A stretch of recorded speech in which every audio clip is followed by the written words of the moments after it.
Minsan natanong mo na rin ba ito? Kung bakit pa nga ba tayo nagsusumikap na mabuhay kung sa huli ay mamamatay din naman tayo? Bakit ka pa nagtatrabaho? Bakit ka pa nagpapakapagod? Bakit ka pa lumalaban sa buhay kahit alam mong nahihirapan ka na pero nagpapatuloy ka pa rin? Parang ganito lang yan.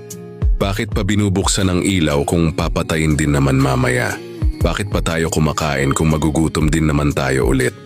Dahil hindi naman ang layunin ng ilaw ay manatiling bukas habang buhay, kundi magbigay liwanag habang kailangan natin ito. Hindi rin tayo kumakain para hindi na muling magutom, kundi para magkaroon ng lakas na magpatuloy. Ganoon din ang buhay. Hindi ito ibinigay para manatili tayo rito magpakailanman. Ibinigay ito para magkaroon ng kahulugan habang narito tayo. Marami tayong tanong sa buhay. Bakit may paghihirap? Bakit may pagkatalo? Bakit may mga pangarap na hindi natutupad? Bakit may mga taong mahal natin na kailangan ding mawala? Sa science may isang bagay na malinaw. Ang bawat nilalang ay may instinct to survive. Ang halaman ay kusang humahanap ng liwanag. Ang hayop ay naghahanap ng pagkain. At tayong mga tao, kahit ilang beses masaktan, may bahagi pa rin sa atin na gustong bumangon. Para bang may boses na nagsasabing, lumaban ka pa.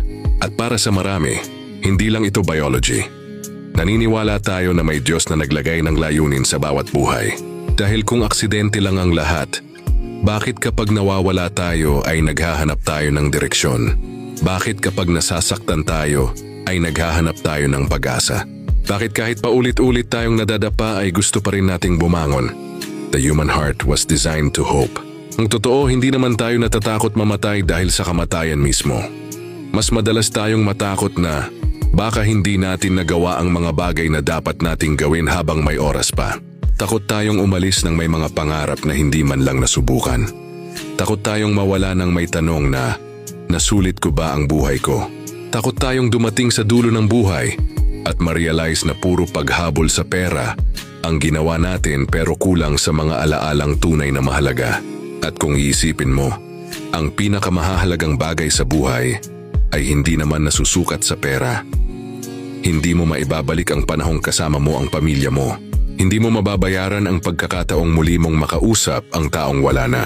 Kaya siguro mali ang tanong na, bakit tayo mabubuhay kung mamamatay din naman tayo? Mas magandang itanong, ano ang gagawin ko habang nabubuhay pa ako?